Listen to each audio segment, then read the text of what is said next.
Ceci est un livre audio autogénéré par Google. Introduction. Les migrations de ce XXIe siècle participent considérablement à rendre visible l'action des communautés transnationales d'Afrique centrale, tant le rôle joué par les migrants dans la coopération décentralisée et le développement local est déterminant. À travers cet ouvrage collectif, nous avons recueilli quelques contributions de juristes politistes, des sociologues, d'anthropologues et de géographes. Les migrants sont donc des acteurs à part entière, et non des acteurs entièrement à part qui contribuent au développement local de leur pays d'origine. Grâce à leur action, des centres hospitaliers, des collectivités locales, des établissements publics du Sud sont reliés désormais à travers des liens de coopération avec les structures similaires dans les pays du Nord.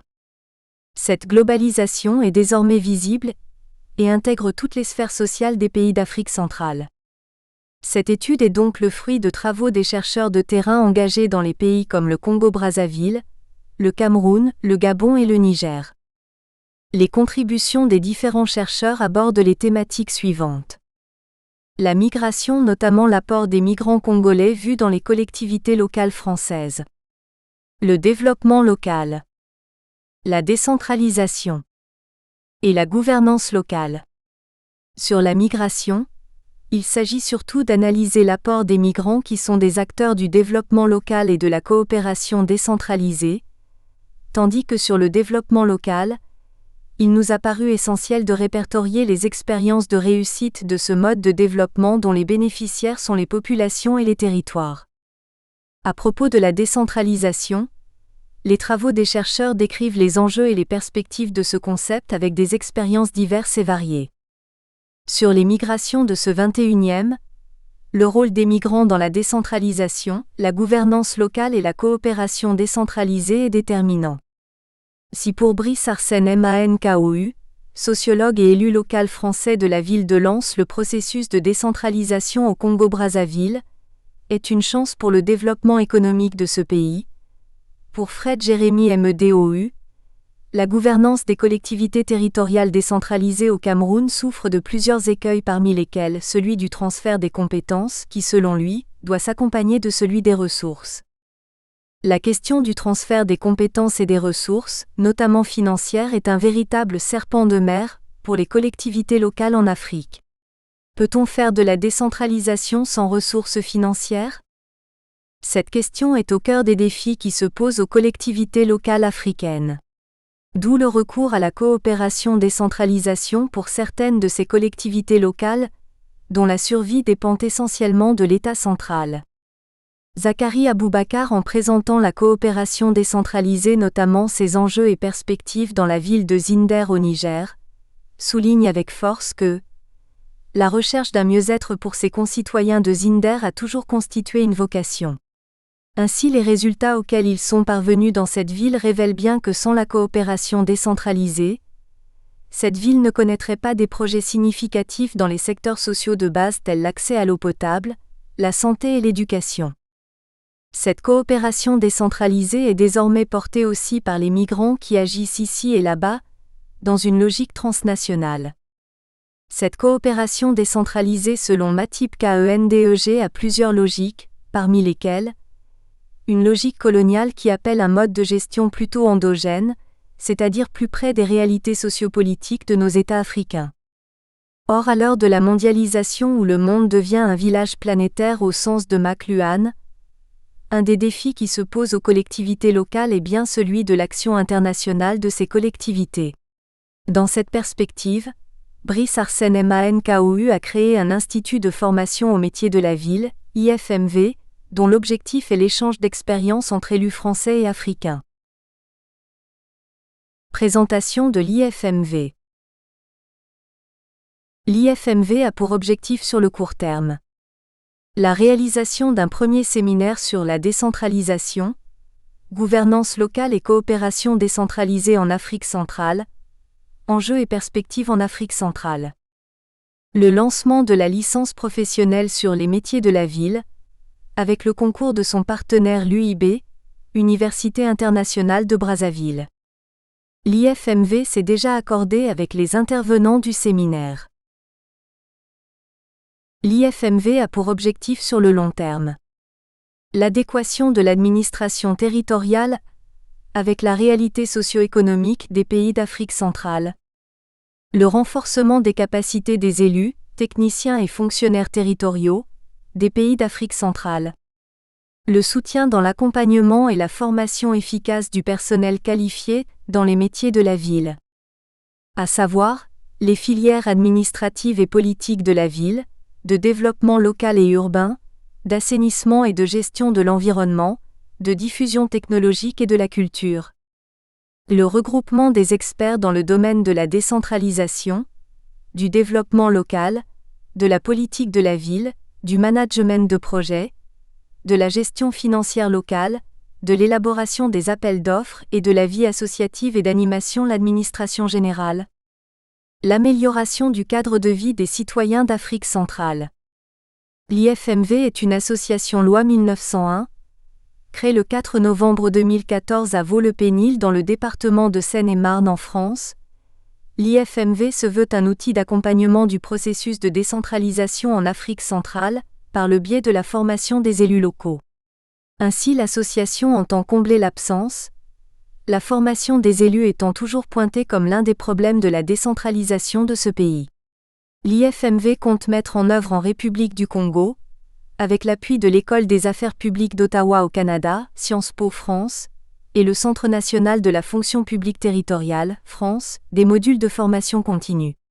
Ces formations concerneront les élus locaux, les futurs fonctionnaires de la fonction publique territoriale et les agents de la fonction publique d'État et ceux des acteurs de la société civile qui désirent obtenir une certification qualifiante au métier de la ville. L'IFMV accompagne déjà le processus de la décentralisation au Congo-Brazzaville, en mettant en place des classes foraines à l'intérieur du pays, des sessions de formation y compris à la demande des collectivités locales décentralisées à travers des formations sur la décentralisation, la posture de l'élu local, la politique de la ville, la politique sociale des collectivités locales, la gestion des finances locales, l'assainissement, les marchés publics, la gestion des projets communaux, l'élaboration des appels des offres, la communication des collectivités locales, les plans locaux de développement, la coopération décentralisée, le développement local, l'économie sociale et solidaire, la gestion des projets, la gestion et le traitement des déchets et ordures ménagères, la démocratie locale et la vie associative, la citoyenneté, la démocratie et la paix. Ces formations seront dispensées par des universitaires, des élus et techniciens canadiens, français, belges et luxembourgeois. L'IFMV est un outil au service de la décentralisation au Congo-Brazzaville pour renforcer la démocratie locale dans ce pays d'Afrique centrale. Outre les propositions de formation, d'autres suggestions seront analysées par un groupe d'experts qui travaillent depuis plusieurs années sur ce projet. Un accompagnement qui renforce les capacités. Cet institut a été créé aussi pour répondre à la crise de l'urbanisme et la gestion de l'environnement, auxquelles nos villes sont confrontées. Selon Alain Hugobam qui a analysé les collectivités locales décentralisées du Cameroun, la crise de l'urbanisme et de la gestion urbaine dans ce pays est due à une urbanisation désordonnée. Ce désordre est visible dans nos villes africaines, qui manquent de schémas directeurs respectueux de l'environnement. Au Gabon, la situation n'est guère meilleure selon Marius Ingili qui estime que la décentralisation dans ce pays fait face à un double enjeu, celui de la volonté politique de développement local et les rivalités avec le pouvoir central. Les objectifs de cet ouvrage sont de mettre un accent sur la problématique du partage des ressources de l'État et des dynamiques de rapprochement de la décision entre la tutelle et la base. Cet ouvrage se veut également un espace de confrontation et d'expérimentation sur les bonnes pratiques de la décentralisation de la coopération décentralisée notamment dans les pays comme la France et le Canada. Ces deux modèles de réussite de la décentralisation et de la coopération décentralisée permettront d'échanger et de confronter les expériences menées dans la sous-région Afrique centrale. La décentralisation et la coopération décentralisée, si elles sont bien menées, peuvent participer au développement local et améliorer les conditions de vie des populations. D'où l'intérêt de réfléchir sur les enjeux de ces modes de gouvernance modernes que nous offre la démocratie. Objectif du livre. Faire un état des savoirs théoriques et pratiques sur la décentralisation, la coopération décentralisée et la gouvernance locale en Afrique centrale. Constituer un réseau essentiellement d'universitaires, d'élus locaux et de techniciens œuvrant dans le domaine de la décentralisation, la coopération décentralisée et la gouvernance locale.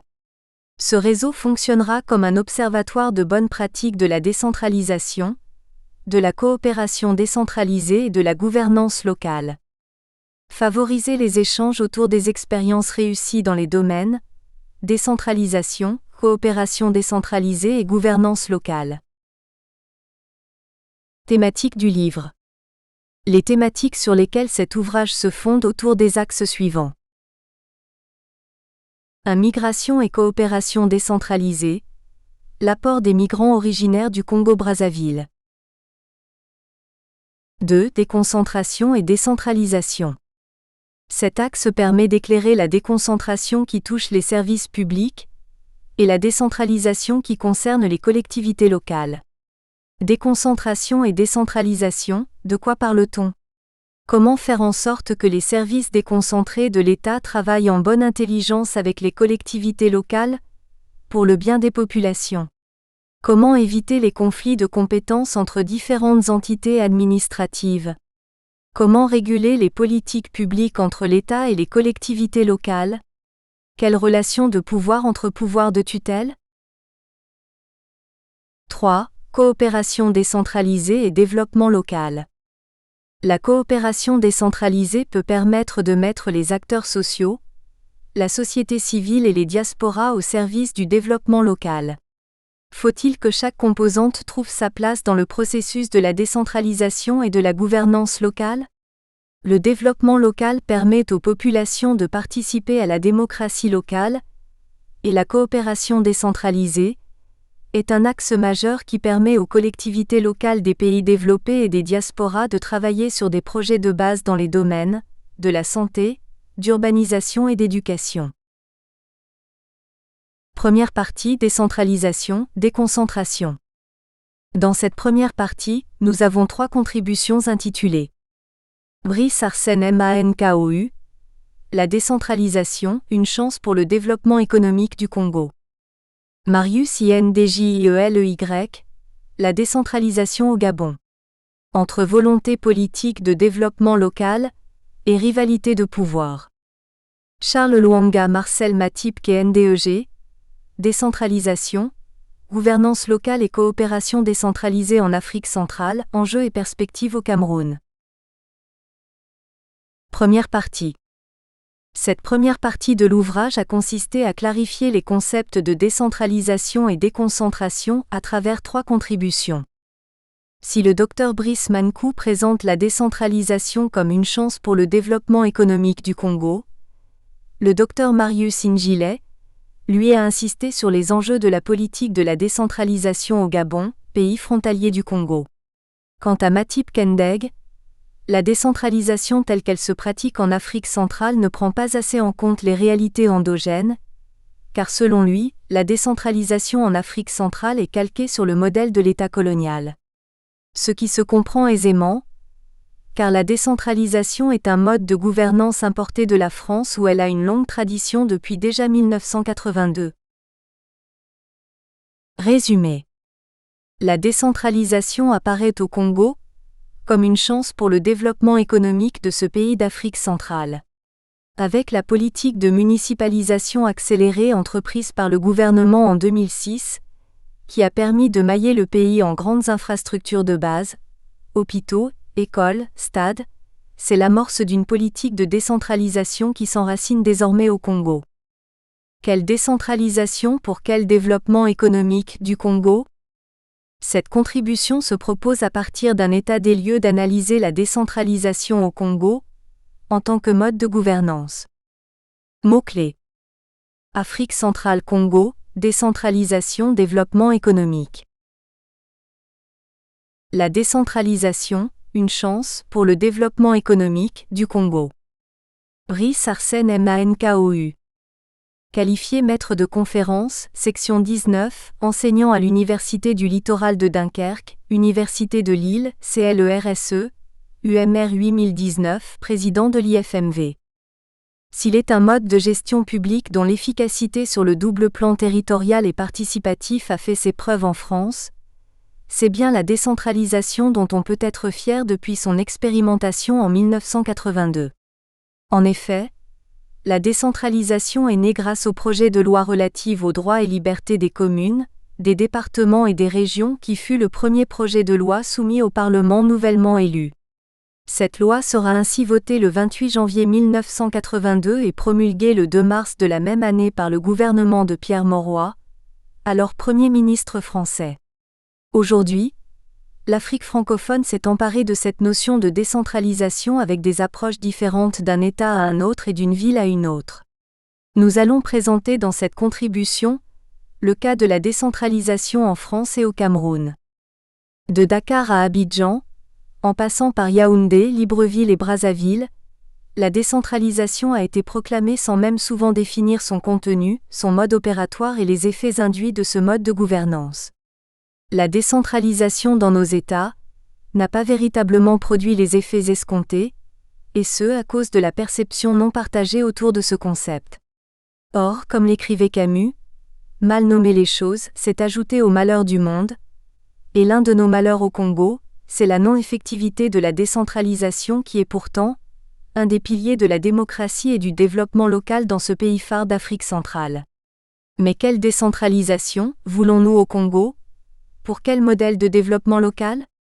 Nous allons analyser la décentralisation à travers deux modèles de réussite, à savoir la France et le Cameroun. La décentralisation, approche conceptuelle. Il n'est pas aisé de définir la décentralisation. Nous allons essayer de le faire à travers une relecture de certains auteurs, notamment des politistes, des juristes qui se sont intéressés à la question comme Vincent Lemieux qui définit la décentralisation comme des politiques encadrantes qui transfèrent de l'autorité, des compétences ou des sources de financement à des organisations dont elles modifient ainsi le statut. Ainsi, il n'y a pas de véritable décentralisation sans transfert de compétences et de moyens, de même qu'il ne saurait y avoir de collectivité décentralisée qui ne soit accompagnée, encadrée, même si ce concept me gêne profondément. La décentralisation est donc une politique voulue par un gouvernement qui ne se décrète, ni s'impose à un quelconque peuple. Il s'agit d'un mode de gestion moderne qui fonctionne à quelques conditions minimales requises. Parmi celles-ci, Charles Eisenman pointe la plus importante, à savoir: il n'y a de véritable décentralisation que si et dans la mesure où les autorités locales reçoivent le pouvoir de poser des règles ou des normes d'espèce avec la liberté que leur laisse la législation sans être soumises à aucune volonté d'une autorité administrative d'État. Nous espérons que vous avez apprécié cet aperçu. Pour continuer à écouter ce livre audio sur Google Play Livres, utilisez le lien dans la description de la vidéo.